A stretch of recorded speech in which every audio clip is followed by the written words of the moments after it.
Well, well, well. Welcome to the Architects of Fate streaming extravaganza. That's right. You found the self-proclaimed original Twitch TTRPG stream that lets you shake up our world. Now pay attention because this is how it works. If you'd like to add some loops to this roller coaster ride of a show, you're gonna need fate chips. Now these magical loyalty points can be earned just by watching, following, hosting, subscribing, or just engaging with us in the chat.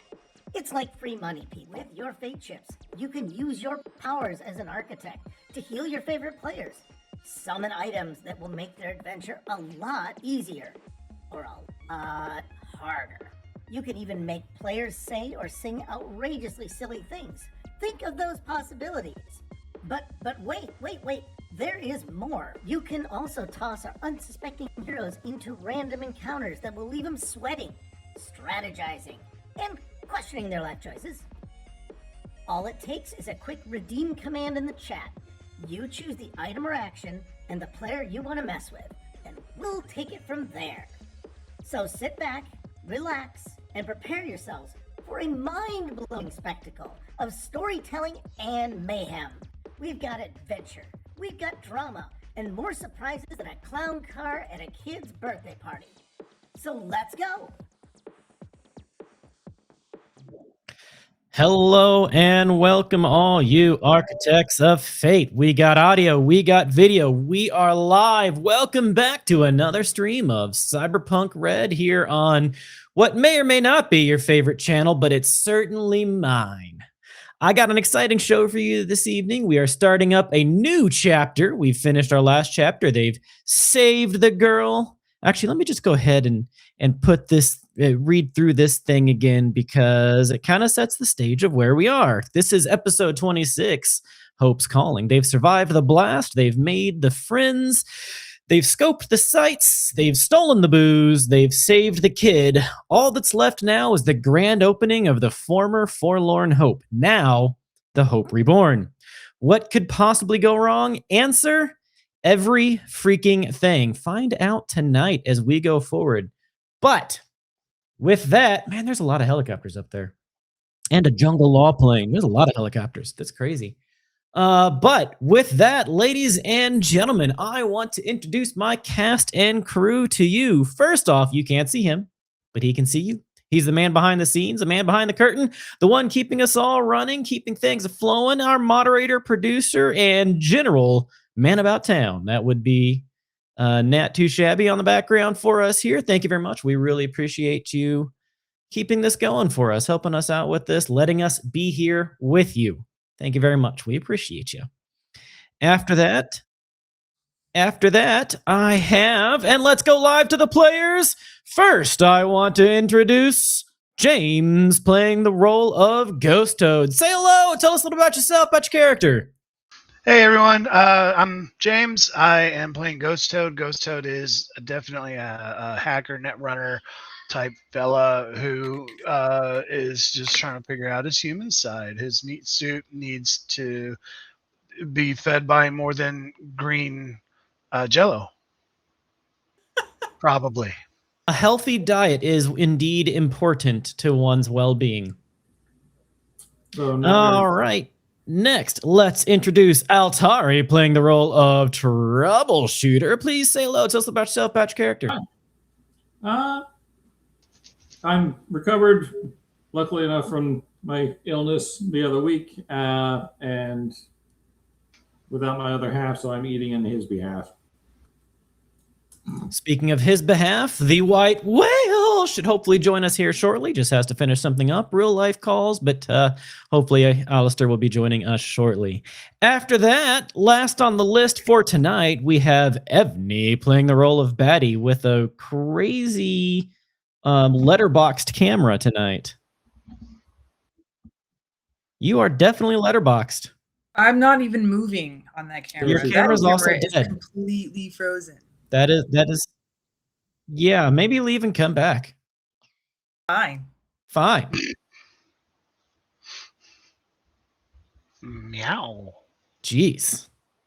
Unfortunately, Bill and April, as Jazzy and Meatcakes, will not be able to join us tonight. So if you guys happen to be looking at us, you enjoy your evening, rest up, and we'll see you next time.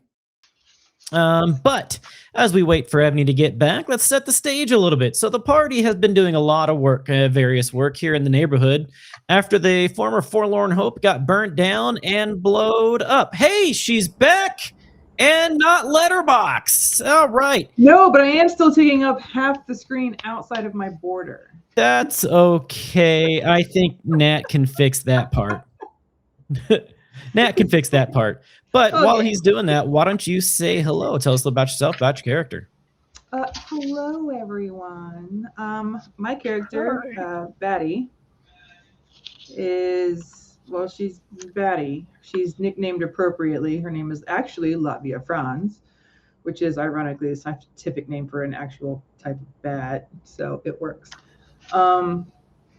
She's the group's fixer and tries to take care of things to make the good deals on things and forge their stuff and basically just causing havoc all around, whether it's necessary or not. She likes to push the envelope to see what she can get away with. Also, and her best friend's name is Manny, who she found. And the reason why I'm addicted to green jello. Oh, yes. Batty's also the reason that Toady is addicted to green jello. It's the sugar and artificial dyes in it. All right. Double check your microphone once again. It still sounds hollow, but that might just be tonight. If you could just double check one more time. But with that, the party has been doing a lot of various jobs in the neighborhood, and the Forlorn Hope is now being rebuilt. As the Hope Reborn, there's been construction going on, there has been work going on, and they have been working feverishly to get the place ready to go. And tonight is the grand opening of the Hope Reborn. It is the end of the morning, just a little before lunch, when all of you guys get a call on your agents from Marianne. She says, hey, come here. I got a little bit of paying work for you guys. 1 day, good pay. Shouldn't be too bad. So I'm going to move the party now to the Forlorn Hope Basement Bar. Move party ribbon here. So for this chapter, a lot of this chapter has to do in and around the Forlorn or the Hope Reborn. So we have the actual blueprints now. Oh, actually, these four I need to move to a different floor. Hold on, ground floor and paste and move those guys there. Except for you, who gets change layer to GM layer. And you get hidden. All right. And now I come back and delete those. Whoops. I don't want to delete the number. Whoops is always something you want to hear your GM say. Indeed. So you guys all make your way into the Forlorn Hope, or into the Hope Reborn. And now, the official description: the Hope Reborn burned away, quite literally, with little more remaining than cinders and recollections. The new hope rose thanks to your tireless work, which has paid off in new friends, new allies, and most importantly, a few Eurobucks in your pocket. You found the place, you scoped the scene, you've snagged the booze, all that's left is the grand opening.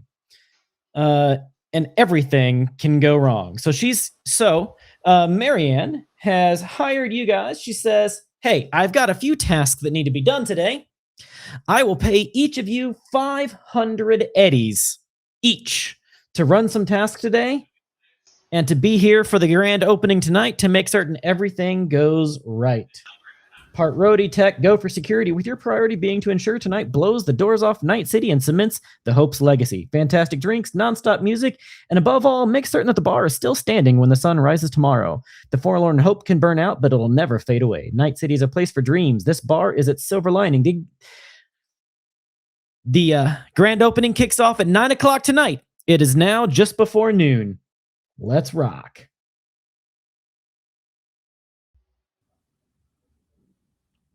That felt like it needed a white whale scream right there at the end. Let's rock! It definitely That's kind better. of did. All right. So, welcome to the new Forlorn Hope. As you can see here on the map, this is the blueprint of the Forlorn Hope. I think you can see everything. After weeks of hard work, the inside shines, ready and waiting to open its doors for the inaugural party. The bar level is underground, and the staff buzzes around preparing for tonight. Petra sits in one of the booths, cleaning her sidearm. Edelweiss and Valence work together in the kitchen, prepping it for service. The professor, fully recovered after the fire, travels from station to station, checking items off of a list. The three new servers, Jorge, Sid, and Annie, work under Marianne to clean tables, sweep floors, and prep the bar for the event. Spotting you guys walk in, Marianne comes over and gestures for you to meet her at the bar and serves non-alcoholic drinks for any that might want one. I'm glad you're all here. We've got a load of work to do before opening tonight, and I need your help. I have a checklist that needs checking and not enough people to tick off the boxes. That's where you come in. I need you to get as many of these tasks done tonight, done before grand opening. I'll pay you 500 eddies each, plus free food and drinks at the party tonight. Are you sure you want to offer the white whale free food? If this party goes off perfect, it's worth it. Is it? It's your wallet's funeral. This is the party of the century, my friends. The party of the century. You know he's going to demand his own table, right? Like a buffet. Probably going to eat the table.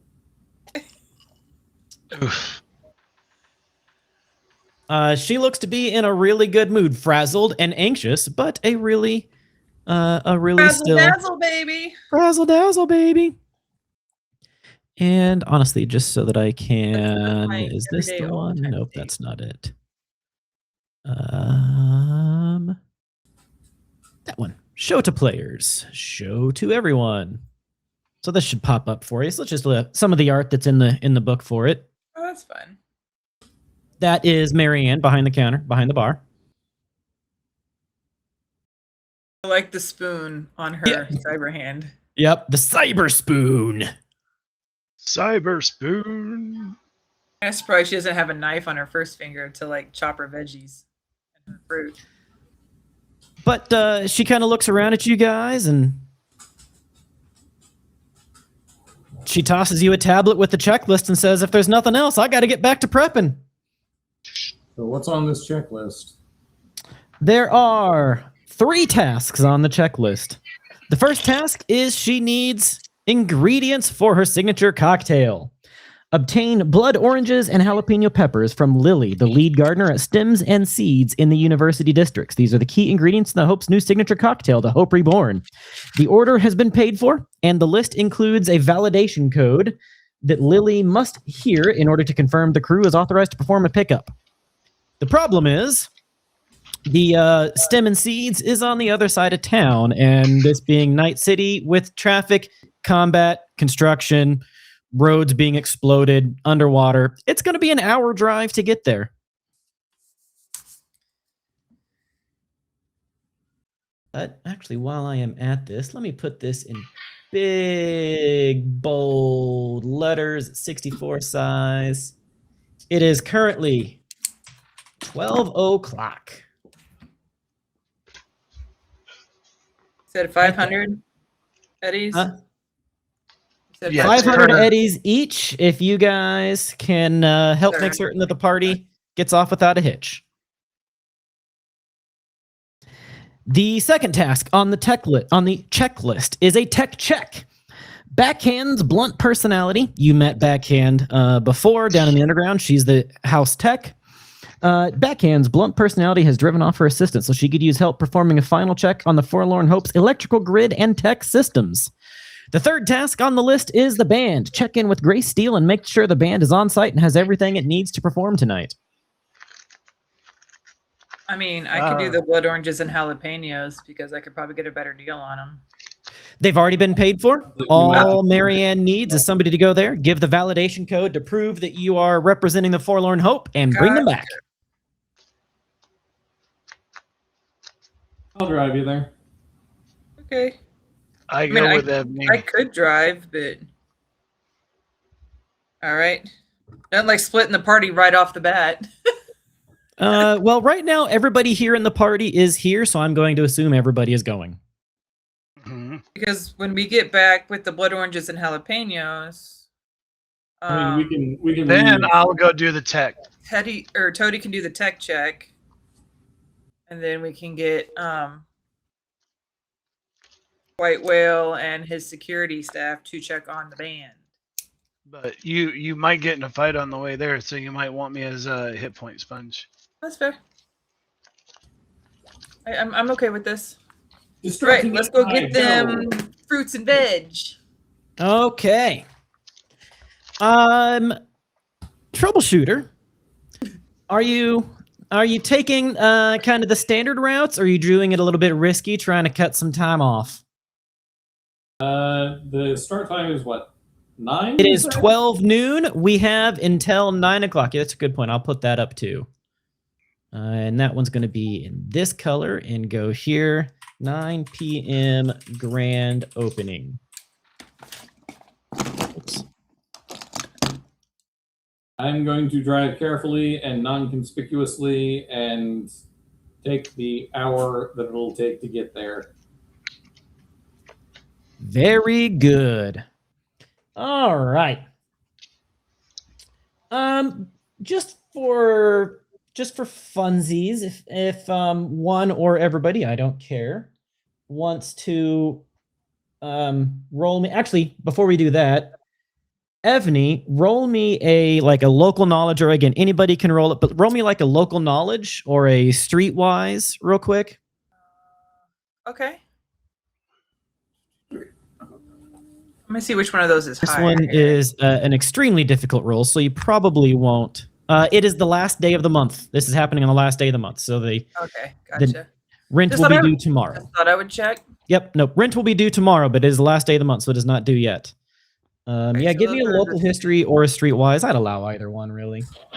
And it is extremely difficult. Yeah, never mind, you crit succeeded. All right, so Stem and Seeds. You are very familiar with Stem and Seeds. It is a small guerrilla gardening outfit that runs out of the University District. The lead gardener, Lily Larson, is a former researcher for Petrochem. She lost her job when Continental Brand split from Petrochem and then went independent. Most of Lily's employees are students from Night City University working to earn a bit of spending cash and some fresh produce to supplement an otherwise bleak diet. So just knowledge on that, a little bit of background. And if one or everybody wants to give me a perception check, please. So you Just drive the troubleshooter. One or everybody? One or everybody. I don't care. Give me, if it's anybody wants to, give me a perception check. It's not me. So troubleshooter, you drive through the city, heading over towards the University District. And all in all, it is a fairly uneventful drive, which is good. I mean, part of the reason it takes an hour to get there is because you're avoiding all of the combat zones. You've got to kind of reroute. There's a Maelstrom versus Max Tack shootout a couple blocks over that you don't want to have anything to do with. So it takes you the full hour to get there. Are you rolling a perception check also? As soon as I can get this thing loaded and find it. It's in which section? Awareness? Probably? Yep. Yeah, perceptions and awareness. That plane is still circling. Chance. Yeah, I saw it. All right. With a 10, an 11, and a 16. You don't really notice anything in particular out of the ordinary on your way there. However, the place itself is quite interesting. So the trip to Stem and Seeds takes an hour, and for once the ride goes smoothly. You arrive at the old 4-story brick building on the south end of the University District. Despite being nominally a garden center, this building looks girded for war, with metal shutters on the windows and turrets at each corner. Marianne has provided you with an encrypted code to provide your legitimate, and they've set up a day market even in the parking lot, a collection of stalls containing a variety of honest-to-God organic produce. Smattering of shoppers wander among the stalls.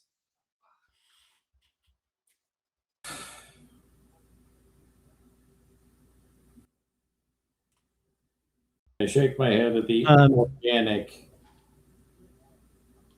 Actually, this stuff is grown here on site by, former Petrochem and Continental Brands people that are helping for the university, but it is a garden. It is indeed a garden. It is now 1 o'clock. You were given the description of a small Puerto Rican woman named Lily as the person to talk to and to give the validation code to. Lily. She's gonna wander around going Lily, Lily, Lily. You can find her pretty quick. She's out in the day market in the parking lot. Is walking around just going Lily because it's fun to say. She's just muttering that name over and over again with that cadence.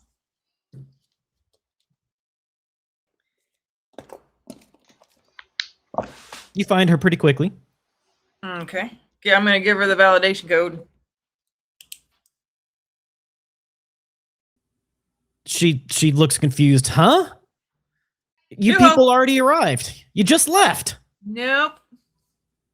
Can I ask who gave you the validation code? Yeah. A group of folks in a pickup truck that had the validation code from Marianne. Did they give you names? No, they had the validation code. They just left. They went around that corner right there. Then let's go get them, guys. Let's go. And as we're heading back to the car to go chase them down, I'm going to send Marianne a code via the agent going, hey, you have a leak in your group. And then just keep going after the guys. All right. Well, first thing is I need a fresh perception check. Wait. From whom? Anybody, but the driver is the particularly important one. Ghost Toad. Okay. You don't need to roll. That's plenty good. It was already. Okay. Yep. Everybody succeeded wildly.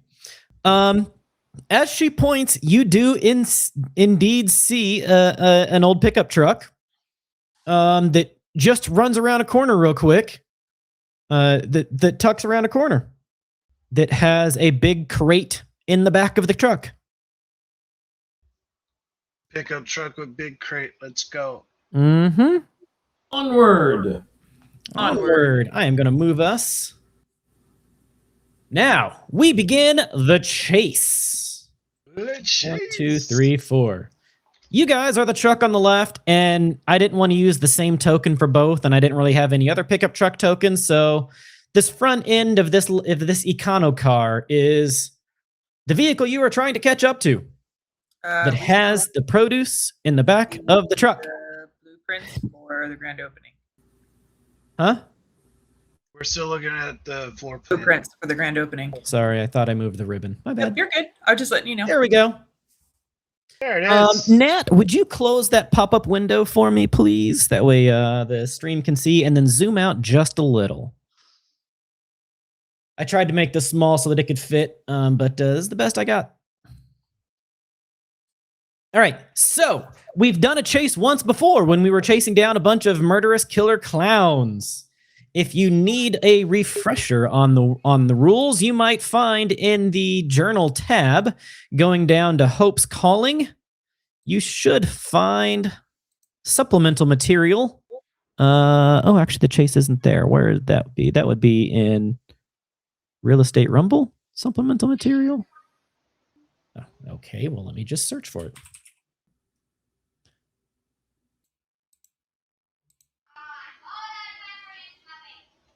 There we go. Hope Reborn, The Devil's Cut, supplemental material, vehicle chases. God, this AI viewer stream boo every. Yeah, I don't got that either. All I got is player art. Ban. Show to players. Show to everyone. There we go. Now I should pop it up. Perfect. There we go. So there's the rules on it, but the short version is at the end of every round, the two drivers make a difficulty check. And whoever succeeds moves forward a tile. So if they succeed and you succeed, you don't get any closer. If they fail and you succeed, you do get closer, and vice versa. I'm going to take your word for it because I accidentally closed that window and I can open it. It should be there now. You'll be able to see it now. At the location. Aha, yes. Thank you. So, there we go. Speed is 50. All right. Let me get to this page too so I can see the rules as well. All right. Now, everybody gets one move action and one standard action as per normal combat. However, first things first is the initiative, and I need Troubleshooter. You're the driver of the truck. You have initiative first.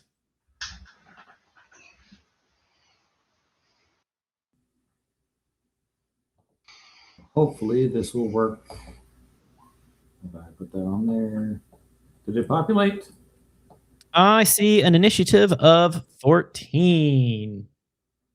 Did it populate to the initiative tracker? I don't have the tracker pulled up. That's a good point. Turn mean, order. Yes, it did. yep. That is exactly the right way to do it, whatever you just did. Good. Good. So let me... I need to save this page so that I can bounce between the two. There we go. And there we go. All right, what is their +6? /R1D10 +6.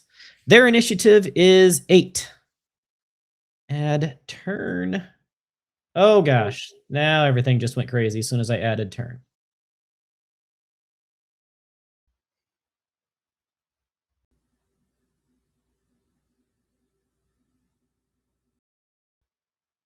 Represents. Oh, I actually have a character sheet for them. Nice. But let me move down to Score. Being prepared for the win. Troubleshooter and save. And this one represents save. And they got an 8 initiative. All right. I do need initiative from everybody else, though, as well. Okay, so am I putting my icon on the... Yeah. So drag your character out, click on it, do the Right. initiative. Thought I dragged it out, and apparently it did not stay dragged out. And then on my side, the Devil's Cut. Okay, NPCs. No, not Devil's Cut. Hope's Calling.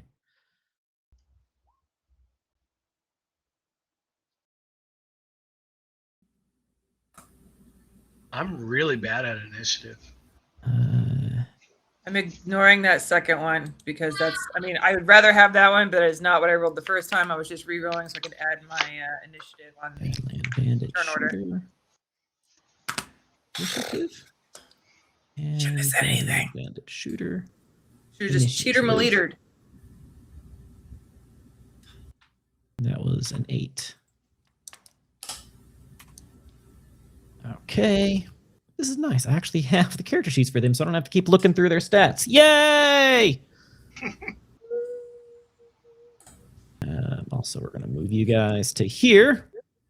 I have 2 of you, Batty. This is the one that I was using right here. Okay. Then we're going to do that. Okay. I don't know where my Um, token's at now. Am I on bring to front? Bring to front. Are they gone? Oh, I know what the problem is. Okay. Ha ha ha ha. I'm tracking. 1 second. Let me change this. Height should be 4 sails. I was not prepared for that white background to pop up. I know. Right. But I had to. No, you're good. I was not prepared. There. And yet they're still not showing up on the Twitch thing. Change layer, tokens, Just need and to go up. then bring to front. Can you guys still not see your tokens? No, I mean, I know mine's right here just because I highlighted it. I don't know why they're not there. That white layer go all the way to the back. Yeah, I mean, I changed. Our tokens. The only tokens we need are the cars, right? Since we're a lot smaller than the car. What if we do this? Oh, wait a minute. They showed up when I did that. Yeah, when you made it small. There you go. I see his now.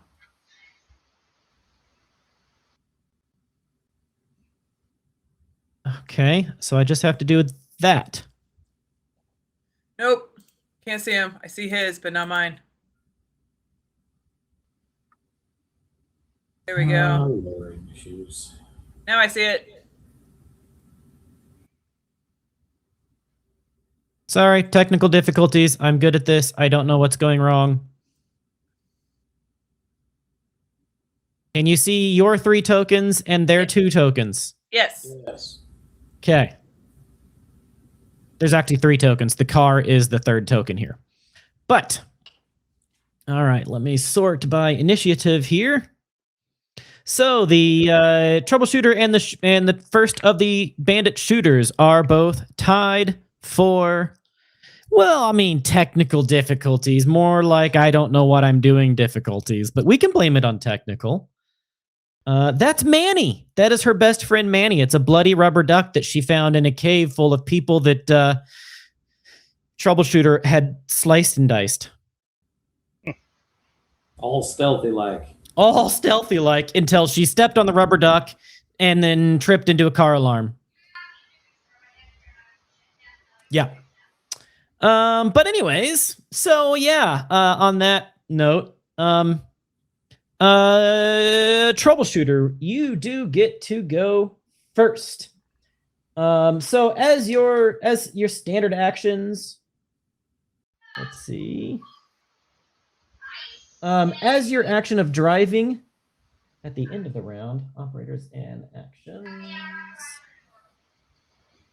Maneuvers, NOS, pit, pull ahead, pull in close, ramming. I think your main thing is at the end of your round is your movement. Mm-hmm. If I'm reading this properly.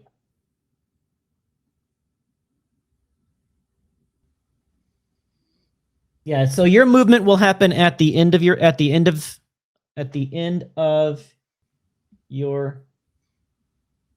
that doesn't make sense. At the end of a chase round. End of everyone's round. Yeah. Yeah, at the end of everyone's round will be when the driving rolls are done for gaining or losing ground. Yep.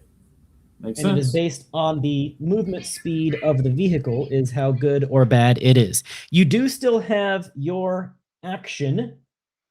So you could like fire a one-handed weapon out the window at a small penalty since you're focusing on driving.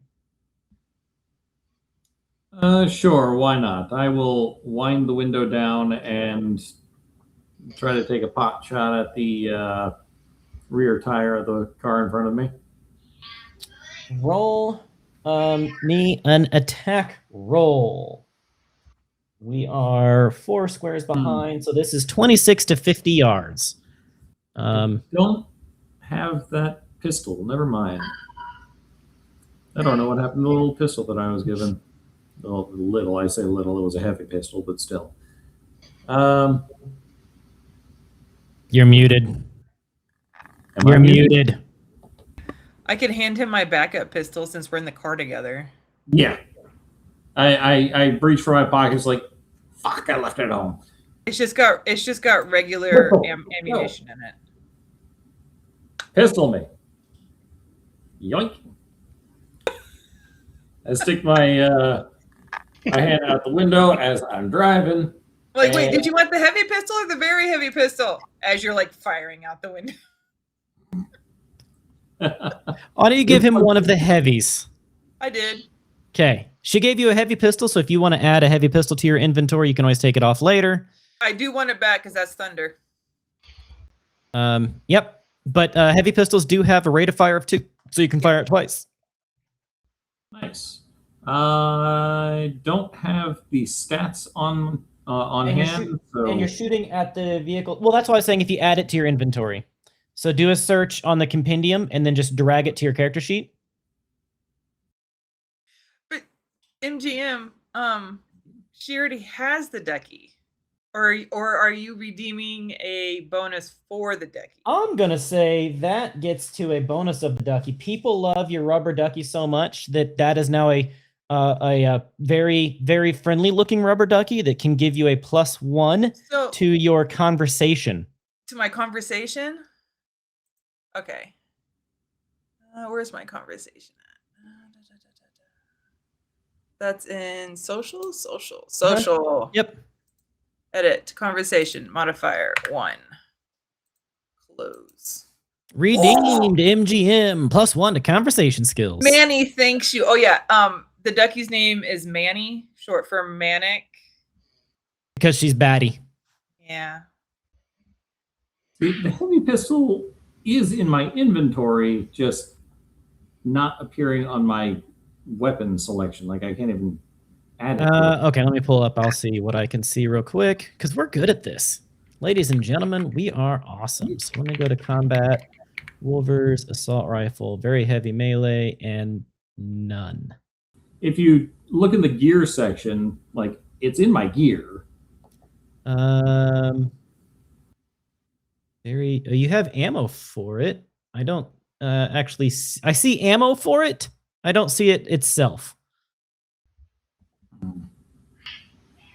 That's okay. I will just go ahead and. What are you looking for? His heavy pistol. 9, 10. Now it's there. I say, didn't you loan that to Jazzy or something a while back? You have one in your combat section now. Okay. I've clicked the combat section, and now I have to wait 10 seconds, maybe more, before it populates. Weird. Your internet's slow or something. It's not my internet. My internet's fine. We're talking just fine. That is a good point. It's the Roll20 thing, for whatever reason, is just. I wonder if it doesn't like your browser or something. Yeah, it goes through for me. There we go. All right. So with that pistol in the 26 to 50 range, you have a difficulty of 25. So you fire a pot shot, take out a lamp post, and for your second shot, you put a hole in the asphalt, but you're focusing on driving. It's fine. It's fine. That brings us to the Badlands bandit shooter, who is what happened to my turn? I like how we didn't even try to like call them out to get them to slow down. We just immediately started chasing them and shooting them. Well, I mean, all right. So this Badlands bandit shooter and combat. They're not going to stand for us. There are two shooters. One is in the passenger seat and one is in the back of the truck. They are both armed with assault rifles. Since it is moving, I'm gonna say everybody has a -2 to their attack rolls because of moving targets and bouncing and turning and stuff. So I'm just gonna say everybody has a -2. But this guy is going to focus fire on the driver because he wants to knock out the vehicle that's chasing him. Now, typically I would have said you can evade at will. On this one, you can choose to do your evade just like normal because you have enough reflex, and the rules still apply. You know, you jerk the wheel around. Except he rolled a crit fail. So, his total roll was a 4, and with a crit fail and his weapon jammed, he loses his next. His next action is clearing the jam. Which brings us, though, to the other shooter who also has an assault rifle, and he is a little less disciplined. Roll 1d4. He is going to shoot at the truck itself. Sundowner. I don't know. Let me check my redeems. I haven't added him in yet, but I do have a list of the redeems. I have him listed as a redeem, but I haven't put him into the game yet, but he is on my list. And the second guy is going to shoot at the truck itself. Driver of the truck, you are welcome to let his roll stand or to attempt an evasion. And that evasion will be on a drive roll or an evasion roll. Standard evasion. We'll go with standard evasion. I would allow either, honestly. All right. And your difficulty is 14. So it's a good thing he did an evasion because he would have hit if you did not evade.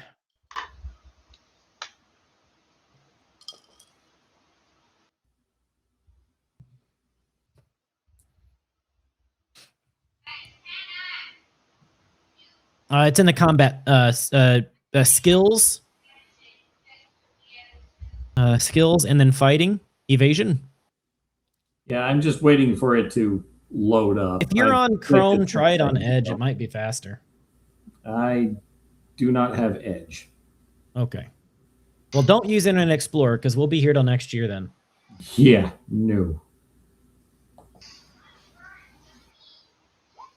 22 handily beats a 16. This guy lines up a shot trying to take out your engine block. But you zig, he zags, and he misses his shot. Which brings us now over to Batty.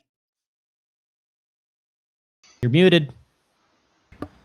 Sorry, I was sneezing. I was trying not to deafen everybody, and I keep forgetting. Let's see. Am I on the? I mean, does it matter? I'm assuming I'm in the back seat.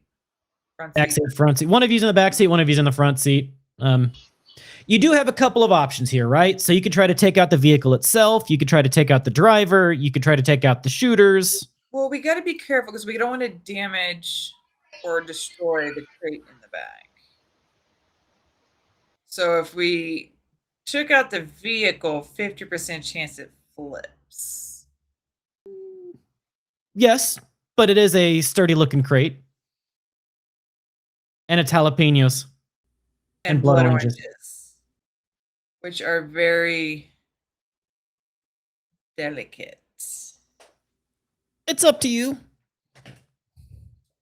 I mean, if they're all going to be eaten tonight, we don't really have to worry too much. True. Bruising generally takes a day. And we're 8 meters behind them. No, you are 26 to 50 meters behind them. Oh. It's a little more abstract in the chase scenes. That's cool. Can I yell at Troubleshooter to step on it? I mean, you can always yell. It will take at least 3 turns to catch up to them. Right. Just because I think it'd be hysterical, can Betty pull out a bullhorn from absolutely nowhere that anybody could figure out and hang out the window and yell at them to pull over? Or you could shoot at them. But the pistol at that range, I'm going to have to beat a 20-something. I mean, you are correct that the odds of you hitting them at this range with these penalties is very low. It's right. It's a DC 25, or really a 27. Which I don't even know if I can roll a 27 just with the dice that I have. I mean, I will try, but I still want to yell out pull a bullhorn out and yell at them to pull over. Redeemed enemy for 1,000 fate. Yeah, like I don't even think with my rolls, I don't think I can roll a 27. You're killing me, Smalls. I love it, but you're killing me. I just got attacked by a ducky that fell off my monitor. All right, I will try to weave that in. It won't be this session, but I will weave him in. Okay? Yeah, he will be there. All right, you pop off a couple shots, just trying to keep him honest. And the driver attempts to do some fancy driving work over like sharp turn, sharp corner sort of driving work. And let me get to his sheet. Badlands Bandit driver. in order to pull away. And where is his land vehicle? No, not land vehicle tech. Control. Drive land vehicle. He does not succeed. And he does not succeed at his end of turn. Oh, wait, he won't succeed on his end of turn either, most likely. Ghost Toad, that brings you up. Again, it's extremely difficult to hit a moving target at 150 feet away because you guys are still just now barely getting out of the parking lot, and they had already started driving when you went in to say hello. So you're at a pretty heavy penalty right now. Okay, I am going to just fire at a tire and see if I can make him hit the mire. Go for it. Roll your very heavy pistol attack roll. Again, it's going to be a difficulty value of 27. Holy cow.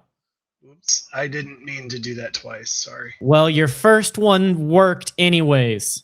Holy cow. What in the crap, Ghost Toad? Every time I'm like, yeah, you can fire. You're not going to hit the guy, but you can fire. You're like, oh yeah? Deadeye. Pating! AI. What do you not understand? All right.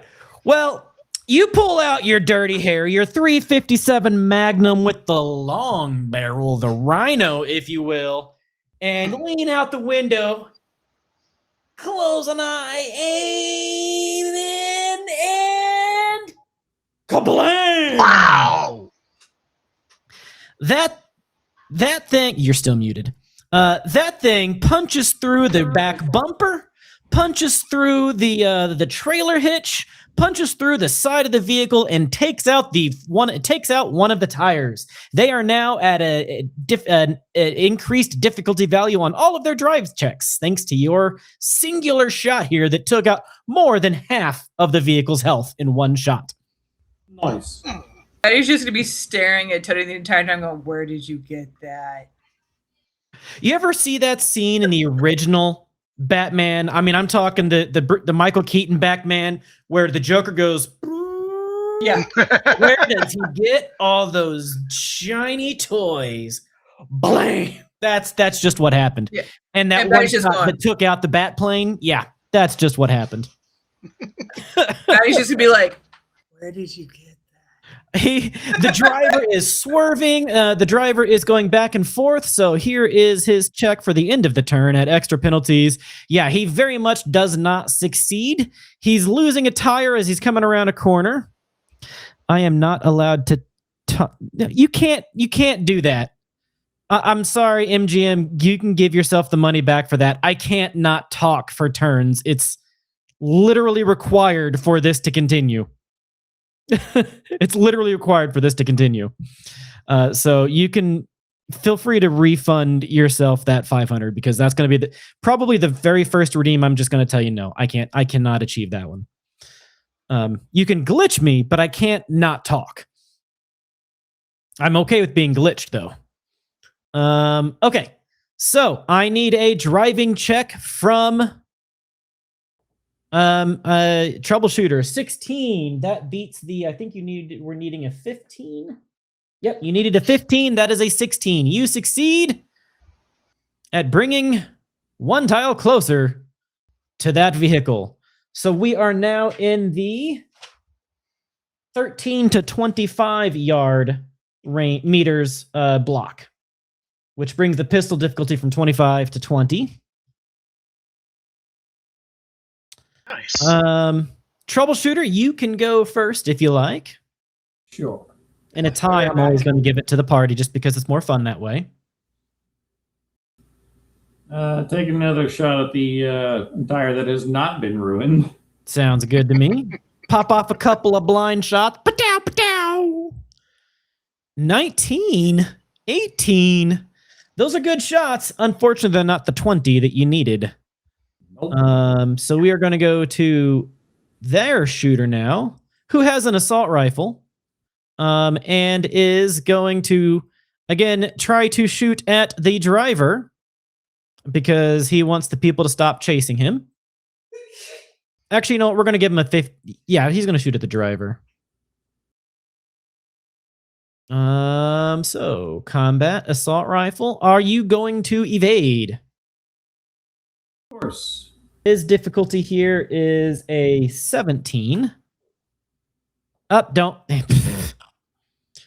I mean, you can roll your evasion. This guy has now gotten 2 critical failures in a row. 2 critical failures in a row. So I prepare to evade, and then I see them hit a bump, and the driver is still trying to regain control from losing the wheel, and the guy is like, "Oh yeah, I'm gonna go this way." He does wing a pedestrian though. He does wing a pedestrian though, right through a window, like into somebody's living room. You hear screams as you're driving by. And the other shooter. The other shooter is, again, less disciplined, 1d4. Number 2, he is going to shoot at the driver. You can once again attempt an evade if you like. Okay. Your DC, okay, so an 18. Your DC is going to be beat a 16 on your evasion. And if you don't, it's going to hurt a lot because he rolled a crit. He rolled on 5d6, he rolled 3 6s. So I definitely recommend getting better than a 16, even if you have to use luck points on that evasion. Yeah, I'm going to use luck points. Yowzas. 2 luck points. 2 points of luck. But on a Also, if focus you have used luck in prior chapters, feel free to restore your luck. And you rolled a 16, which brings you up to an 18, which is enough to evade. Actually, that ties his original, but he had a -2 penalty. Man, that one would have hurt bad. That one would have hurt bad. But now that brings us to Batty, who is just staring at Ghost Toad and Ghost Toad's beautiful silver magnum.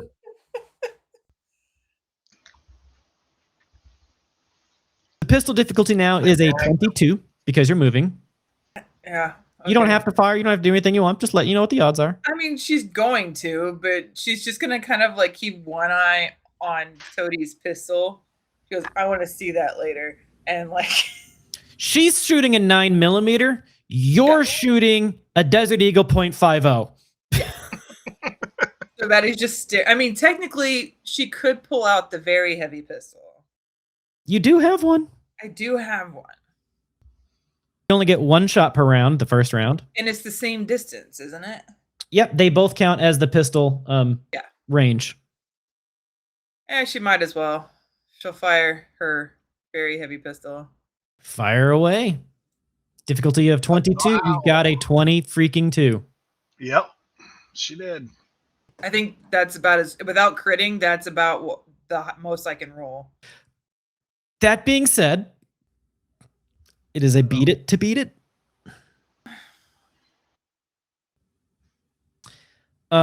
You very successfully. Can I belatedly use my advantage that I have? Oh, do you have an advantage? I do. Absolutely, if you've got it. And you can always choose. So if you have an advantage redeem, you can absolutely choose after the fact to roll it. I am good with it. That's what I was. I am perfectly good with that. Yes, So you do have indeed one advantage. Okay, so how many difficulties does it add on if I need to do a focus shot? It's like 7. It is very ridiculously difficult to do an aimed shot. So, I mean, I assume you're just shooting the truck, right? I was shooting the other back tire that wasn't blown out yet. I mean, story-wise, we can go with that. It's just based on the armor that's left on the truck. Right.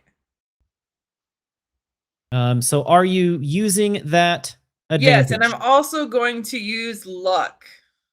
Okay. I'm going to use 5 whole luck. 5 whole points of luck. Because I rolled pretty high, and I'm kind of going from fairly decent to How much luck do you have? We got a whole chapter. I have 7 luck. All right. Well, roll with a +5, and that advantage is expired. All right, let's move it down to 4. 4 luck. Okay. I haven't actually rolled it yet. Roll for me. I got to get back over to combat now. Okay.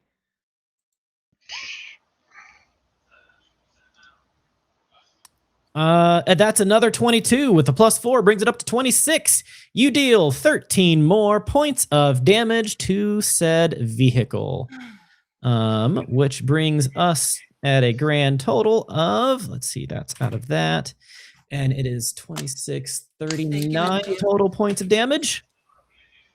You don't quite take out one of the tires, but your shot somehow makes it through the rear window and hits the windshield, and oil starts spurting. Or maybe hits like somewhere around the tailpipe or something. But there's now an oil leak, and the truck is popping and smoking. It is not in great shape. Was that your regular heavy or the very heavy? That was the very heavy. Okay. All right. Well, then that brings us to the driver, who is going to attempt a dangerous maneuver that there's no way in hell that he succeeds. And if he crit fails, he wrecks. But that's what's happening. Control, drive, land vehicle at a... He has a +6, but there is a -3 for damage on the vehicle now. An 11 does not beat a 15, but he didn't critically fail. So he does not succeed at doing an evasive swerve, which brings us to Ghost Toad. Would you like to take another shot?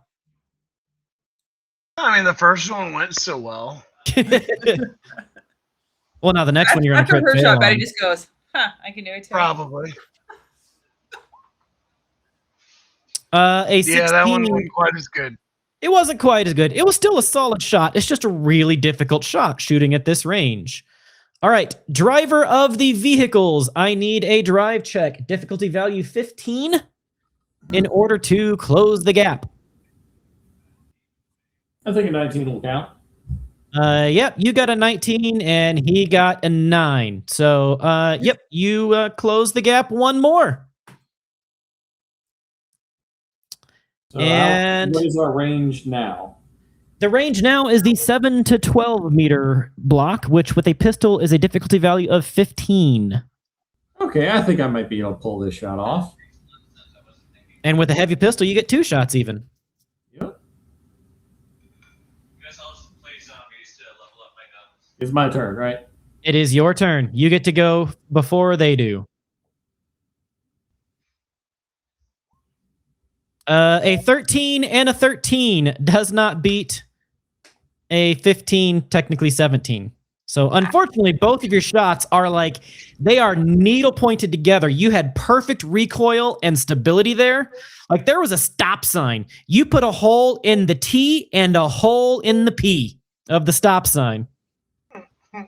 Could have taken out a side mirror or something. Sure, he takes out the left mirror and the right mirror. Perfect. Here we go. They now have no more mirrors on the edge of their truck. Or apparently on the inside either. The Badlands bandit shooter, who is firing his assault rifle at the driver once again. A pee hole is essential. Badlands bandit shooter. Are you evading this attack? E-tack? Yes, E-tack. I don't know why I stuttered. I'm not feeling great today. I wouldn't call that a stutter. I just, but yeah, sure. All right. In that case, oh my God! This guy has made 3 attacks. He has a +12. All right. This guy has a +12. He has made 3 attacks. The 3 attacks have all 3 been critical failures. A 4, a 6, and a 3. Like, every time he raises his gun, the driver hits another hole. Bam! Bam! Bam! Jeebus. But there is another shooter who is getting attempt. He doesn't have as much discipline, so roll 1d4. He is shooting at the driver. In this case, it is randomly assigned, but he does shoot at the driver. Are you going to make another evasion? This is the guy that almost hit you last time. Sure. All right. Oh, buddy, I'm rolling hot tonight. Except for when you crit fail. I crit succeeded on this one. That is a difficulty 26 to evade. Oof. And you go, I can evade to the left. And as you're evading, you take out that stop sign you just put a couple of holes in. He does. He Just can't a crit reminder, fail. I don't actually crit fail on Right. this stuff, so that's So no extra damage done to you from it. You don't lose control or anything, but you take out the stop sign that you had just shot. And he pauses for just a second and fires, hitting you for a whopping 14 points of damage. 4, 1, 4, 2, 3 were my rolls. So 14 points of damage minus your 11 armor of ablation means you actually only take 3 hit points of damage, and your armor ablates by 1. Came in, got shot. 10 out of 10 would watch again. All right. That brings us to Batty. You are in the passenger seat of the car going pew, pew, pew, pew, pew, pew. Betty's actually making those noises. I do believe, though, you have a special Militech Eagle Arms pistol, a very heavy pistol, that on its second round gets a rate of fire of 2. Oh, it does. That's what she used last time. So Right. she gets to use a rate of fire of 2 now. The first round, it was only 1, but it's got an auto fire on it and a stabilizer. So you have a rate of fire 2 on this very heavy pistol this time. Your difficulty value is 17. Beat a 17. It probably won't happen, but we're going to give it a shot. Let's see. Hey! A 22 indeed beats a 17, and the 16 points of damage is more than the 11 it has left. Do you want it to roll again? I want to say yes, but I'm going to put a caveat because I'm going to save it for when we walk up to the truck because those people aren't dead yet. So the way that weapon works, it is only on the next round. Do you get the 2 rate of fire? Right, but it's still going to be the next round. She's just... It would be this round. So if you fire this round, you get a rate of fire 2 next round. If you fire both Can I times. see any of the people? Yeah. As this guy, actually the Badlands bandit driver is next. Let's give him a heroic attempt at trying to soften the wreck. As I'm not saying no, I'm not firing, and I just didn't know if I could do that. See. Skills, drive, land.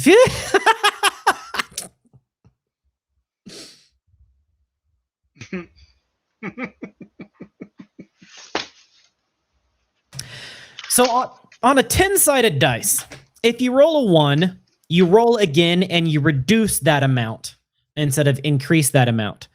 This is a guy that has a +6 to his drive roll. Rolled a 10-sided dice and came out with a -3. Because he rolled a 0, or he rolled a 1, and then he rolled a 6. So his driving check was a -3. And yeah, your shot takes out the car. He loses control. The car slams into a tractor trailer, like a flatbed trailer that just happened to be down in perfect movie form. He goes into that trailer with just one tire, goes up that trailer, flies into the air like an action movie, spins around. You see one guy in the back going, whoa. You see the guy in the passenger seat falling out of the window because he's not wearing a seatbelt. And the driver just kind of does this as that truck hits the ground, takes out a hot dog stand on the way down, because why not? Takes out a hot dog stand, comes skidding to a halt on the asphalt upside down. And just for good measure, I'm going to say the crate's fine, because I don't really feel like dealing with crate being damaged. Crate's fine. And the 3 of them were uninjured before the wreck, so they're not going to take enough damage to kill them in this wreck. They immediately just scramble out and start sprinting in 3 different directions for their life, leaving the fruit behind. I guess I'm not firing again. All right, let's get the crate loaded up and head back to the New Hope. Yep. I go grab it. All right.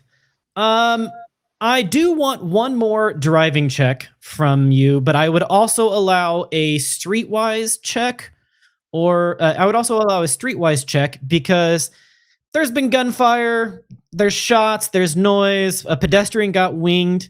The NCPD probably doesn't care because this isn't exactly one of the rich districts, but, beat a difficulty value 9 just to make certain that you're like driving in a way that doesn't attract NCA. You critically succeeded. I can direct him as he's driving. Yeah, she says, hey, go this way because the cops like to hang out at the coffee shop over there. So if they are going to show up, they're going to be bringing donuts from that street. So you should take this street. Got it. Let's go that way. And then my hand's just going to appear between the center console and the front seat going. Okay. She her pistol back. You make it back. Let me move the ribbon. The party makes it back to the Forlorn Hope, to the Hope Reborn, I should say. And let me get to this proper page here because, again, I'm good at this. Not that part. Too far. No, not. Oh, I am too far. That is the next chapter. No wonder it looked funny. All right, grab and dash. And on the lookout. Okay. You make it back, hauling the crate in, and Mary Ann is just exuberant that you are bringing the blood orange and the jalapeno peppers. Those fresh fruit are the taste and the wow factor that she needs for the signature drink of the night.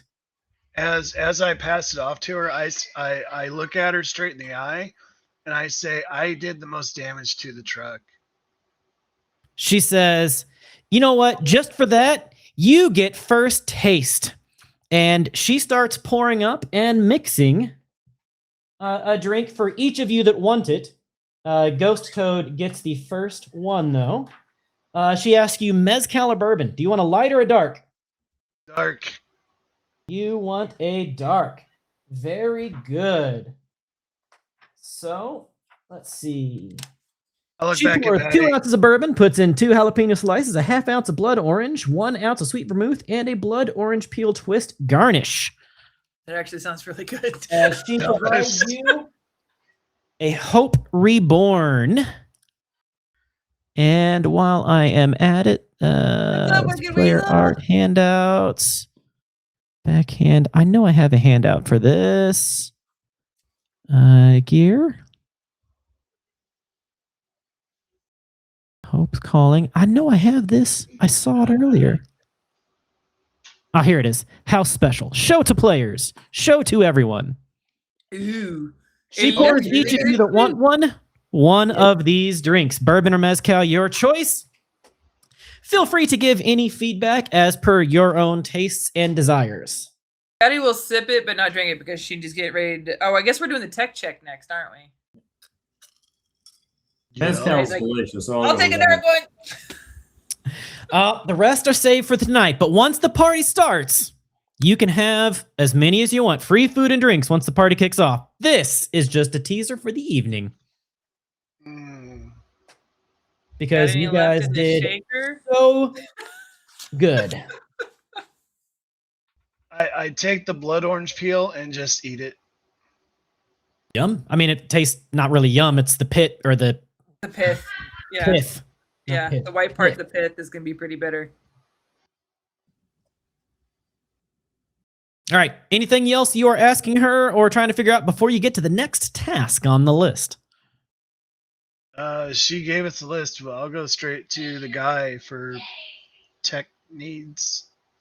Okay. Well, in that case, actually, let me close this real quick and you two copy, and let's move everybody to the basement. Oh. And paste. Put those there, and it actually is this and this. All right. The building's massive sub-basement is illuminated with a dual axial ceiling lights and accented with a light chill. You are in the hidden bowels of the Forlorn Hope, which offers off-the-books medical and technical services to edge runners in the know. There's even a shooting range, after all, because when someone fixes your gun, don't you want to test it out and make certain that the repair sticks? The double steel doors of backhand as you walk down the hallway. So you start out here, and well, actually, wait a minute. You start out here and then move down the hallway. And as you get to backhands, oh, wait, I'm backwards. Control Z. As you get to backhands quarters here, the door slides open. You raise your hand to knock on the door, and the door slides open automatically. The heavily chromed Chinese woman pivots in her computer chair to look at the crew. It's about fucking time you doomas get here. There's some weird-ass shit going on. I can't locate the source, she says. The power keeps hiccuping, and different floors, different times. Not enough to disrupt anything, but it's irking me. Her console beeps. She spins around to stare at her real quick. There's another one. It's gone just as suddenly as it spiked. Crap. I'm a monitor. I did the most damage to the truck. It's fine. That's good. I don't fucking care. She throws you a little handheld device and says, I'll monitor from here. You go track the fuckers down. And the door slams closed almost as quick. And the door starts to close. And as it's closing, you hear, if you need the keys, get them from Marianne at the front. Okay. She said if we need keys, get them from Marianne. Now, if you do want to ask backhand more questions, you can open the door. It's not locked. But this is backhand's personality. She is the angry tech engineer in the basement. Knock. The door opens. What? I already gave you the tool. What's wrong? What am I looking for? You tell me. I don't know why the fluctuations are there. I did a full check 3 days ago. There were no problems. What fluctuations? Just weird things in the wiring. I'm just getting blips on the electrical systems. I haven't had time to check it out. My last assistant left me yesterday, or a couple of days ago. Not yesterday. My last assistant left me a few days ago. I don't know what's going on. I don't have time to deal with it right now. Where would be the best place to start? The whole building. I have seen fluctuations on every single floor. Okay. Except for this one. There hasn't been any fluctuations on this floor. But all 3 of the other floors, there have been fluctuations. Okay.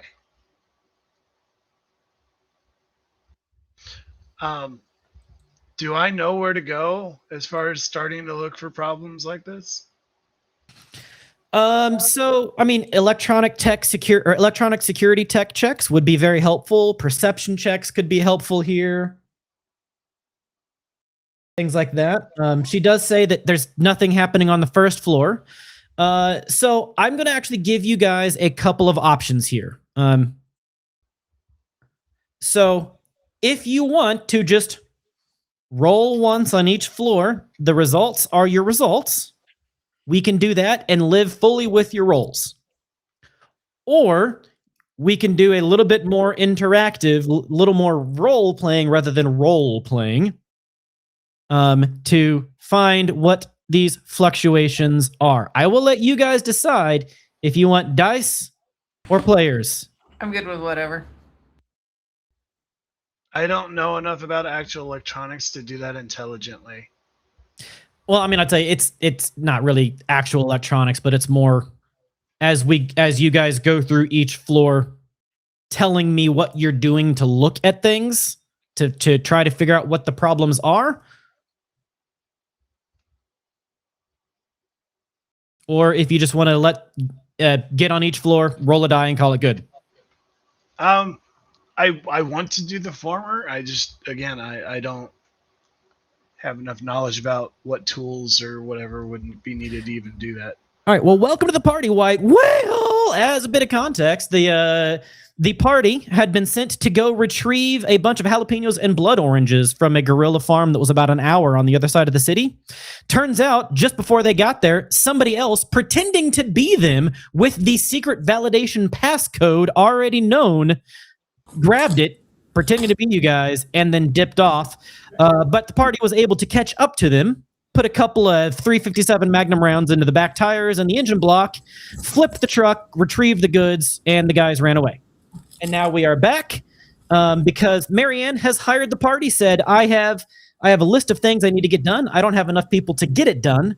I'll pay you guys 500 eddies each to just run down this list of tasks. It Wait, was did they figure out how they got the validation codes? Nobody even asked. Not yet. When she asked that, the party starts at 9 p.m. You have until exactly 9 p.m. This party is starting no matter what. It has already been for a party. It's the grand opening. The grand opening is tonight, and everybody's going to be there. And if we pull this off without a hitch, then we get free food and drinks for the night. Free food and drinks for the whole party until 4 a.m.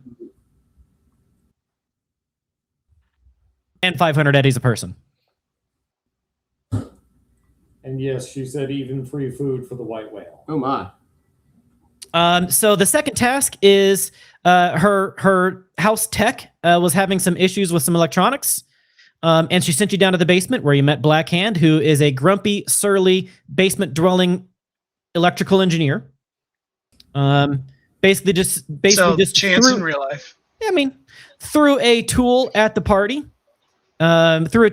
Said, use this, find the fluctuations, fix the fluctuations. I'll monitor it from here. I've got too much shit to deal with already. Can probably track down how there's probably some kind of an intrusion somewhere. That's how they got the validation code.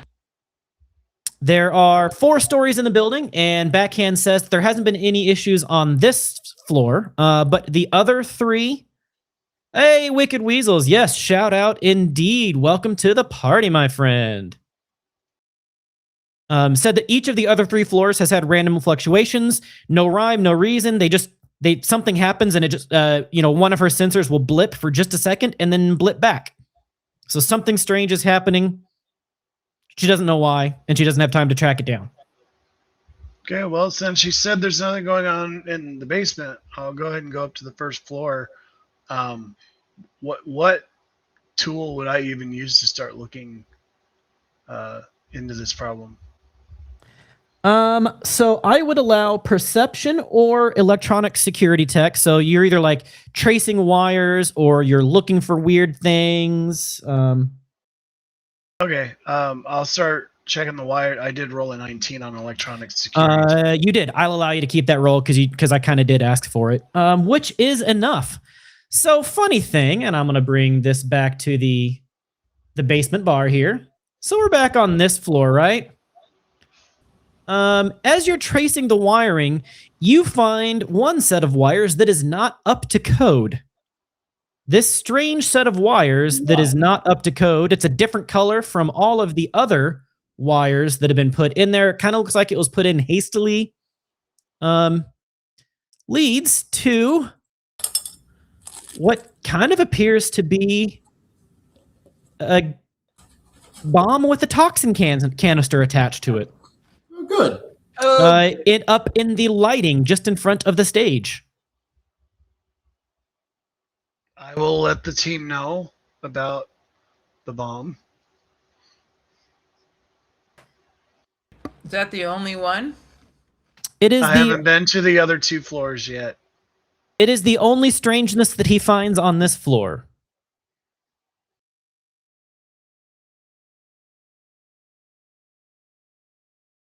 So there's a bomb. Well, that's not good. Maybe we should check the other floors. Maybe we should disarm it. Yeah, maybe we should disarm the first bomb that we know. If they're connected to other bombs, messing with this one might affect the other ones.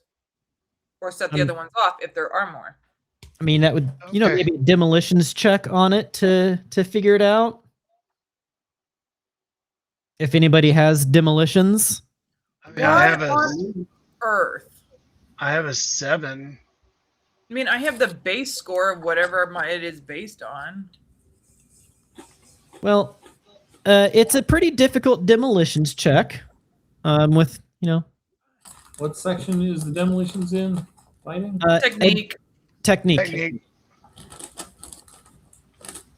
I got a whopping 5. Yeah, I got a whopping 4. Well, I mean, I guess you could find somebody with demolition skills. Let's go ask Mary Ann. There's a good idea. She knows all the people here. Okay, you guys all run over to Marianne, panicking. It's a. I'm not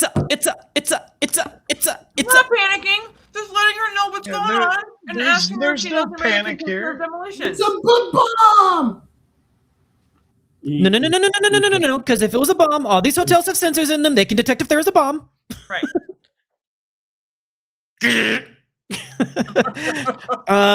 Marianne says, yeah, I'd be going to backhand. I'll go talk to her. Backhanding the bombs. would be I a bad like idea. her. Or Right, Petra. Petra might know how to do it as well. I'll traipse back down to Blackhand. Knock. Backhand. Blackhand is a different legendary figure in Cyberpunk. In this case, backhand. Backhand. Yeah, the door opens as you kind of get there to knock, and what the hell's the matter now? Bomb. Huh? There's a bomb by the we stage. Do not know how to disarm. Like a burrito bomb? No biotoxin bomb. Like somebody shat too hard in the toilet bomb? Explosive. With Betty just gas. pops her head around the corner going, no, like we're all gonna die bomb. And then like Oh, that kind of bomb. Well, why didn't you fucking say so in the first place? Jeez, where is it at? Did you disarm it? What did you do with it? Did you touch anything? Did it go off? What's going on? I touched the wires to find it. It's by the stage. No, I didn't touch the bomb. We're coming to you because we don't know how to do it. Please help. Son of a piece of... Who the fuck is putting a bomb in... I'll go to the second floor while you do that. Thank you. Bye. And I walk up to the second floor. Okay. And the rest of the party? Yeah, I'm going too. Why not? Sure. All right. Go find the band. The band. Well, the band, actually your third task is to take care of the band and make certain they're all right. That is the third task. And funny enough, they are on the ground floor. So, Backhand will start working on the bomb as the party goes to the second floor because someone set us up the bomb. Or the first floor, sorry, the ground floor. As you get to the ground floor, you hear some, let's see, how does it get described here? Eerie music creeping down the hall as the crew approaches the very first room. So here's the stairs here. You go up these stairs and into this hallway. The first floor appears to be apartments. And you hear some music coming from this room right here, which you have been told is the studio. I don't know what that tin is. It's going away. Which is the studio. Okay. I am gonna look for wires or weird happenstance in the security up here. All right. Again, you can roll me perceptions or electronics.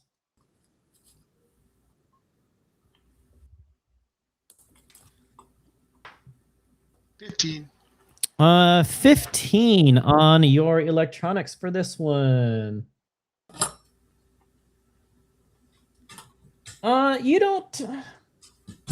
You are unable, at least around here, to kind of find anything going wrong. But as you start to look around, you see in the studio Chevalier. That's this guy standing in the doorway.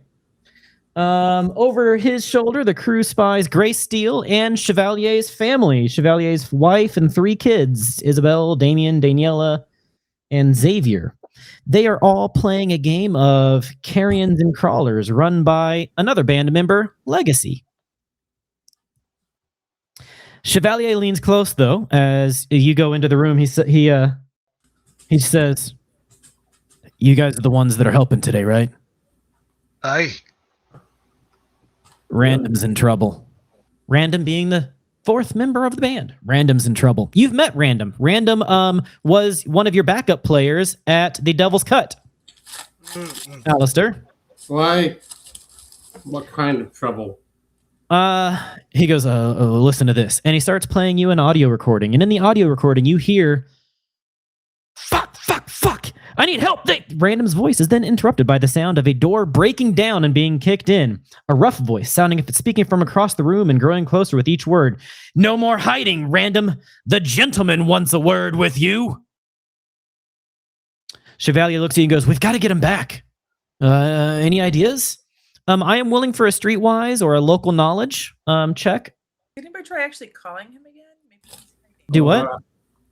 So did anybody try calling him again? Maybe he's hiding. His agent, he's not answering. It just goes to voicemail.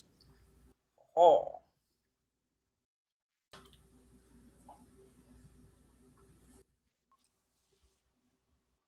Streetwise 33.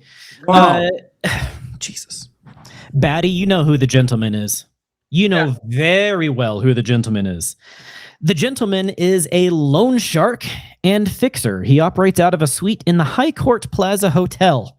Now, the High Court Plaza Hotel itself is a little bit notorious. It is a very swanky luxury hotel offering discretion and security for the elite, despite being an old Japantown, a combat zone. This is a hotel for the elite in a combat zone in the city. Most of the elite fly in on air vehicles, land on the rooftop, rather than risk actually driving there in on ground. The gentleman has a reputation for being reasonable. Dead clients can't repay their debts or incur new ones, after all. Unlike many in the business, though, the gentleman's services are publicly available. He even has his own garden patch.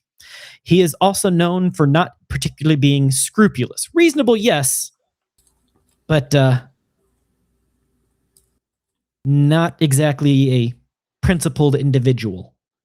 Can Batty just call him and ask him what's going on with the kid? Sure. With that 33 roll, yeah, you got his number.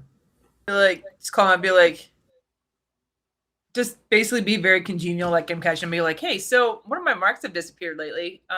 You know anything about that? That kind of, yeah. Which mark would that be? You hear some screaming in the background. Probably that one. It was recent. Random. Does the whole music thing. Yes, you hear the voice on the other end say, or sorry, he's a posh British voice, and I'm not very good at a posh British accent. Yes, I do happen to know where Random is. He's in my company right now.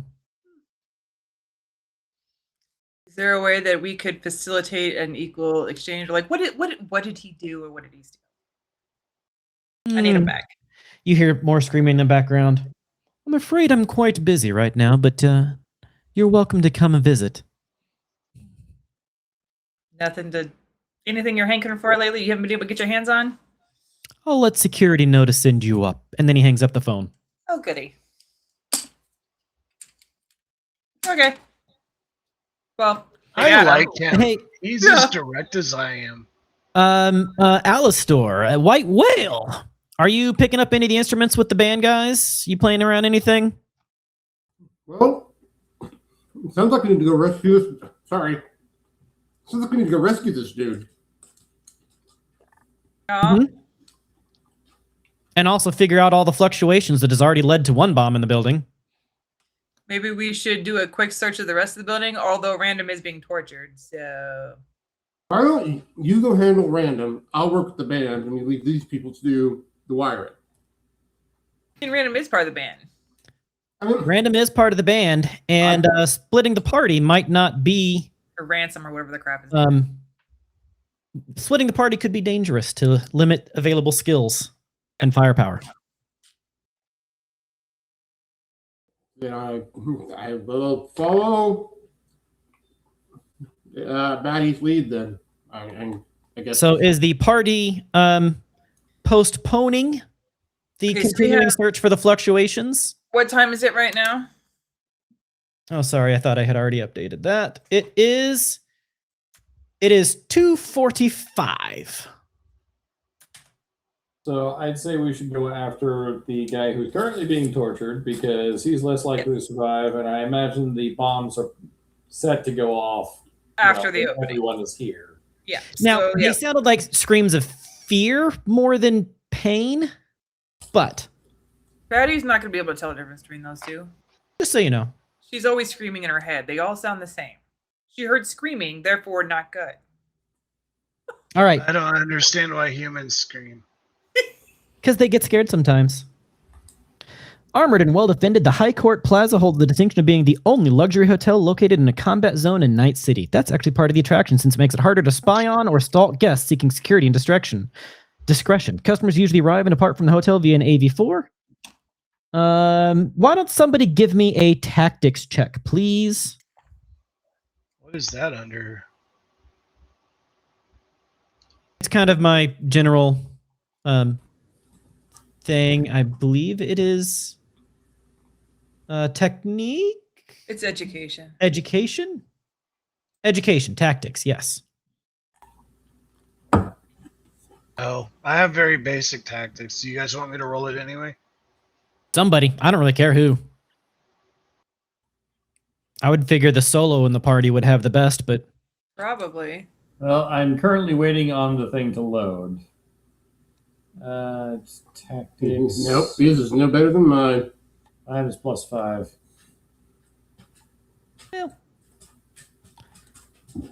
somebody roll. I think everybody's bonuses are probably about the same. All right. 10. Yeah.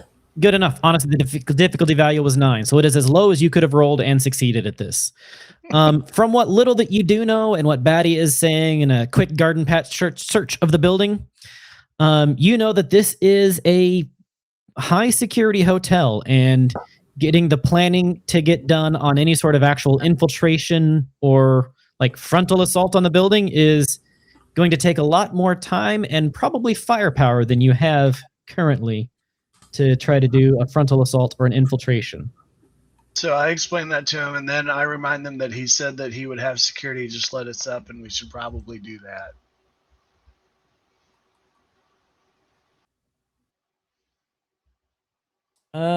Yeah.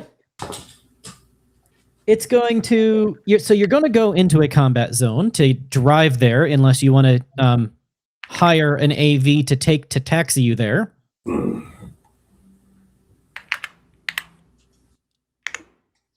Or you can take public transit to get there. Different ones are going to take different amounts of time and risk. How do you get there? Most expedient way? So the least risky, but most expensive way would be hiring an AV to pick you up and take you there. Driving there, if nothing goes wrong, would probably take about the same amount of time. But it does put you at risk in a combat zone of getting shot at. Dude's in a freaking high-rise, right? Yes. Can we land on the roof? That's what I said. Most people do get in and out through the roof. Because it's dangerous to drive there. Most people do go there in an AV. So how much is the AV? It's going to be 50 eddies a person for an AV taxi to get there. We'll do it. I'll subtract 50 eddies. We've already spent more time on this question than it's worth in this session, so let's just pay the money and go. All right. That does make it easy to get there. I don't have to worry about the combat rolls in the combat zone, so that's nice. You get picked up by an AV taxi service. It's a nice one. It's not quite champagne in the AV nice, but it's fine. They take you to the roof of the plaza. Now, unlike most hotels that have their lobby on the basement floor, this one's lobby is on the top floor. You go in through the stairs on the top, and you go into their actual real lobby on the top floor. I do want some perception checks from anybody that might be staring out the windows, looking at the place, looking around. While we're doing it, I will go ahead and continue to read this as everybody rolls it. The High Court Plaza, an Art Deco-style building, gleams like a diamond in the rough surrounding of the old Japantown combat zone. It hosts a wealth of privileges denied nearly everyone in the time of the Red. Indoor pools, a spa, an exquisite French restaurant. The suites inside serve as a home away from home for the famous and infamous when they visit Night City. Is that everybody? Okay, 17, 12, 18, 14. Thank you. You land on the roof, and after you get into the lobby, you introduce yourself, and the receptionist says, yes, the gentleman is expecting you. And she kind of waves over a couple of gorilla-sized thugs in very nicely tailored suits that definitely don't have SMG bulges in their jackets. Nah. Definitely don't have SMG bulges in their jackets. They escort. Fit. Mm-hmm. Nice fit. That's all I say to him. He just kind of grunts at you. They escort you to the elevator. You hit the button down to the 15th floor of the elevator. There's some nice, soft, gentle music playing, some stringed instruments, harps, very soothing music being played. As you get to the 15th floor, inside the suite, let me switch to the suite and make certain. Yeah, that looks fine. Move party ribbon here. They bring you into one of the hotel suites. You step in through the front door. Inside of this suite are several guards and the gentleman himself sitting on the couch, relaxing, lounging, drinking some nice champagne. He stands up as you walk in. He even stands up and he invites the crew to sit down here on the chairs and the seats and the couches, and he offers you guys refreshments. He says, "This is even real cheese, not that synth cheese stuff. Here, have some real cheddar, some crackers, a little bit of Pinot Grigio if you're so inclined." As you look out the window, though, you do see Random on the balcony, being held by his feet, dangling over the edge of the balcony by one of his giant gorilla-sized guards with robot synthetic arms. Betty's gonna grab a piece of cheese, whoever, and sit down at this table right here at this chair, just watching it, going, "So, what'd the idiot do?" And just munches on her cheese, like she does not care. Well, thank you for meeting with me. Please enjoy the hospitality while I explain the situation. You see, my friend Random here, he's mentioned joining Grace Steele's band. I know, I'm elated by his newfound fortune of finding work. I'm excited to see the hits to which his career might take him. However, despite my joyous circumstances, I cannot forget he owes me a considerable sum of money, which he, at present, does not possess. He pauses for a second, takes a sip of his wine, and grabs it and looks at the guard at the balcony. The musician would be screaming now if he hadn't been gagged since last you heard him on the phone. Your involvement here, though, offers an opportunity for us all. I do know of your reputation, Batty, and your crew. You did quite well for Mr. Skokowski, realtor extraordinaire, and even Mr. Flight. I can use the services of a skilled crew. I tell you what, I'll make a deal. Give me your word you will do one job for me gratis. I'll forgive his debt. How much is no his questions asked. For the job or the debt. My one question is, what is his debt? Well, he owes me 10,000 eddies on a poor investment on his part. Betty's just gonna tisk and keep eating her cheese. Guys, what do you guys So from what you know of him, he does hold to his word. No, he does, yes. But he is definitely not exactly principled in the things that he does. Yeah. I mean, he's holding a kid over the balcony while he's gagged, so he can't even scream in fear. I mean, it'd be pretty hard for him to pay you back if he's dead. And he's wiggling a lot. That's his thoughts too. He can't pay me back if he's dead, but I do want my money. My real question is, why on earth did you abduct him right before he was going to do a gig and get paid? That's pretty poor business sense. Well, unfortunately for him, his debt was due. Unfortunately for him, what? His debt was due. That's still pretty poor business sense. If you want the money, you gotta let him make the money. I also can't let a debt be unpaid. It would let other customers of mine think that they too can get away with not honoring the terms of agreements. Do those other customers know the exact due date of his debt? No, they don't. Stop making excuses and change your business practices immediately. That doesn't help me today, though.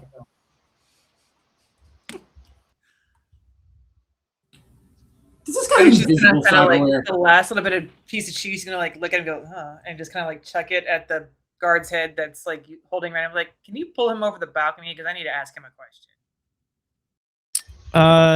The guard looks over at him and says, "You can pull the gag." So the guard uses his other hand and pulls the gag off of him, but keeps him dangling. Betty's just gonna kind of lean over, just kind of like lean over the balcony, like because she's fucking crazy. I know that she's on the 15th floor. Whatever. She's like, so where's my shit? And she's like kicking her feet like a preschooler behind her as she's dangling over the balcony talking to this kid. Okay, what do you say to him? I asked her, where's my stuff? Look, lady, I don't know. I haven't. What stuff? She's just gonna ham it up like he owes her a bunch of crap too. So he doesn't catch on. He is very confused and very scared and almost incoherent in what his responses. she's just gonna bop him on the head, come back over the railing, and come back inside. She goes, "What's the job?" She's gonna come back inside and kind of just lean on the door and be like, "So a job? So what do I One get? job, no questions asked on the job. I'll Hold forgive on. his debt right now." What do I get? Mr. You got my Gentleman, crap too."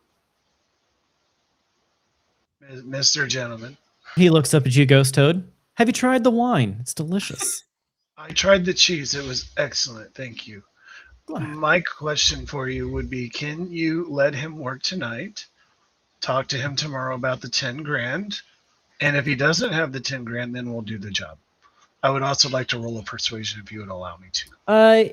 Give me a trading check. Trading. Is there not, of all the skills in this, is there not an intimidation? There is a.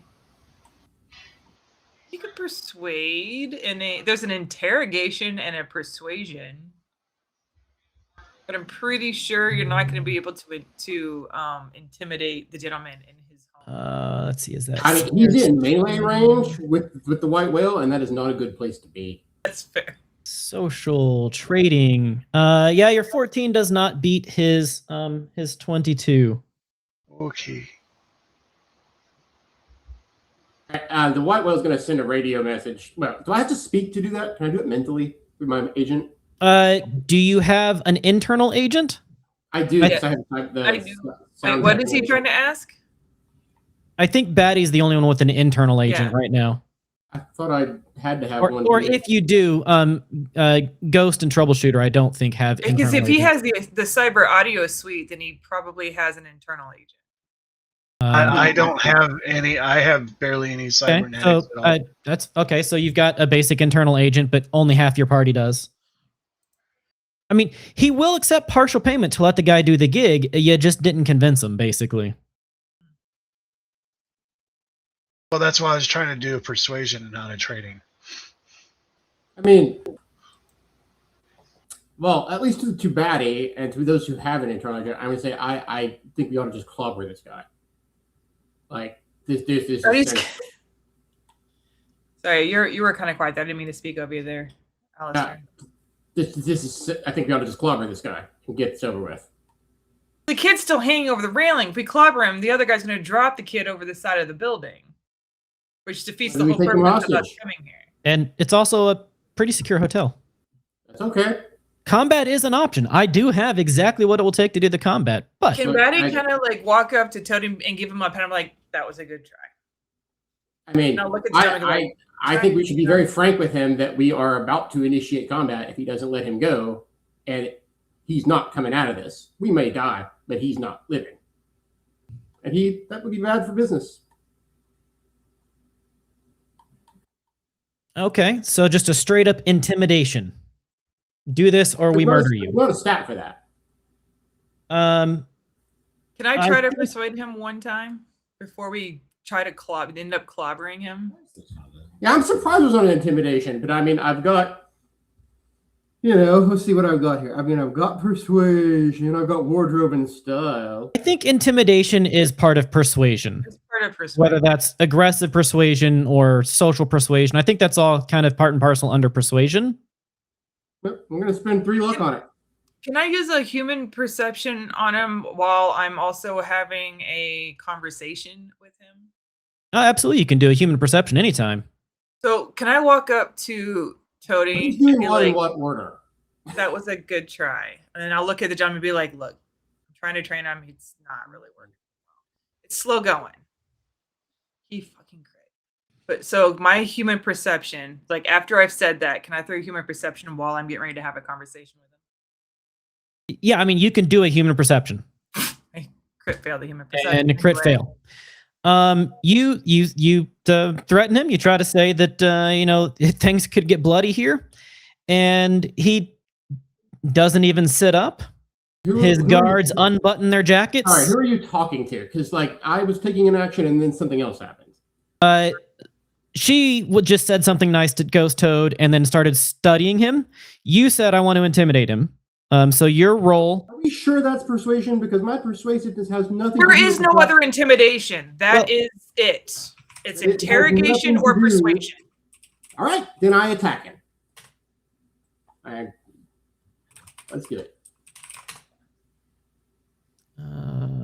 Hold on. What's the rule for that again? I mean, I made it very clear to him that even if they kill me, he's dying. And if he wants me to stop, he knows how to do that. And the kid that's dangling off the balcony is the whole point of us coming here right now? If the guy drops him, well, I mean, we'll just have to take him hostage, Hopefully when he's dead on the ground or dying, he'll release the kid if he doesn't want his boss to die. It's not going to say the kid's going to get dropped as soon as you attack. That would be a very poor move because then I have no incentive to leave this guy alive. This is also the threat to say, if you do something funny, he drops him. Okay. The White Whale's just tired of this shit. But, counterpoint, I have no reason not to leave you a little bit alive if he gets dropped. I mean, you're just getting rid of the only reason to keep you alive. There's no way with the firepower we have here that you're leaving this room. As you start to make some intimidating moves, he just hits a button real quick on the side of his couch. No. As soon as he goes for that button, I want initiatives. All right. Unless somebody stops him, we are rolling for initiative. I'm on the other side of the room right next to the gentleman right now, so... I'm going to need everybody to place their tokens.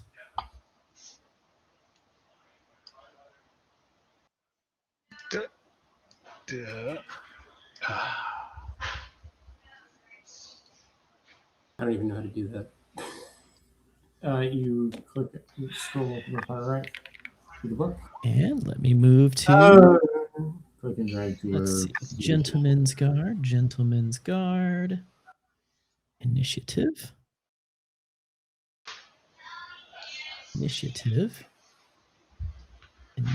Oh, wait, not him. Yep. Initiative.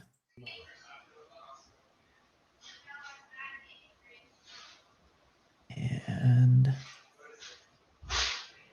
initiative. All right. Did it show up? I have a Ghost Toad at 4, a Troubleshooter at 4. What? Okay. Oh, there we go. 20. It was a fresh one. Sorry. Batty, which one is correct? 11 or 13? You're muted. I only rolled 1, a 13.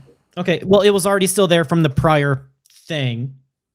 All right. So I have everybody's initiative 17, 20, 14, and 13. Okay. Then we have just enough time to do one step. As he is very good at reading people, he sees when the threat is about to commence, and he moves quickly, prepared for this moment, always prepared for violence. He hasn't been in this job long enough to not be able to recognize when violence is about to happen. For his action, let's see. Let me just double check to see if there's special rules. All right. For his action, he pulls up. Ooh, what's his gear? That actually is what makes a better thing. Yeah. For his action, he stands up, goes into a combat stance, but he hits a small button on the side of the couch. There is a red alarm light that turns on inside of the room. You know you are on a timer now before hotel security will get involved as well. But with that, ladies and gentlemen, as we don't have enough time to get into the proper combat itself, we are going to call it here on a cliffhanger and come back in 2 weeks for this fight and see just how many of the enemy redeems I can throw into this from MGM. That being said, we've got a whole bunch of shows going on. Over the next little while, so let me get into this. Let's see. Tomorrow and Thursday, it seems like we are quiet. Oh, I thought Thursday was going to be the new Star Wars. But Friday at 7:30 p.m. Eastern, we have Cookie Trek. Grab your snacks, Cookie Trek fans. This week, Simon and Rufus are tackling a script packed with classic sci-fi complications. In Parental Guidance Suggested, our completely original crew is forced to play deadbeat dad to a massive space-dwelling leviathan that thinks our ship is its baby. Meanwhile, down in the cargo bay, a couple of stubborn alien delegates are threatening to tear the Federation apart over a property deed dispute, and nobody can escape the crisis because the chief engineer just got locked inside a malfunctioning Jeffries tube. It's a perfect storm of technical glitches, legal bureaucracy, and maternal instinct. Help the cats and the robots guide the story via the live chat this Friday. Monday, we have Star Trek Klingons at 8:30 p.m. Eastern. Human.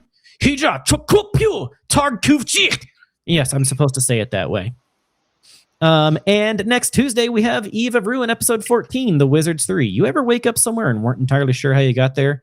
Well, that's just another Tuesday for Barty's Bravest Brawlers. After their extremely successful inaugural Brawl for All and subsequent ice cream cake party, our heroes have retreated to their beds for some well-earned rest. The following morning began like so many other, but was interrupted by a blinding flash of color. When their sight began to return, the Brawlers quickly realized they were no longer in the dining room of their home, but rather somewhere they didn't recognize, with a very confused and concerned looking trio of wizards.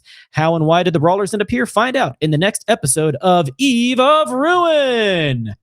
And with that, Nat, can you get us a raid going? There we go. We are raiding DM SETI. So get over there, guys. Be cool. Support your small streamers. Support each other. It's a rough world out there. There's a lot of stuff going on, and we all need a little bit extra support in these times. So get out there, show each other some love, make the world a better place. But honestly, as long as you're not making the world a worse place, that's enough.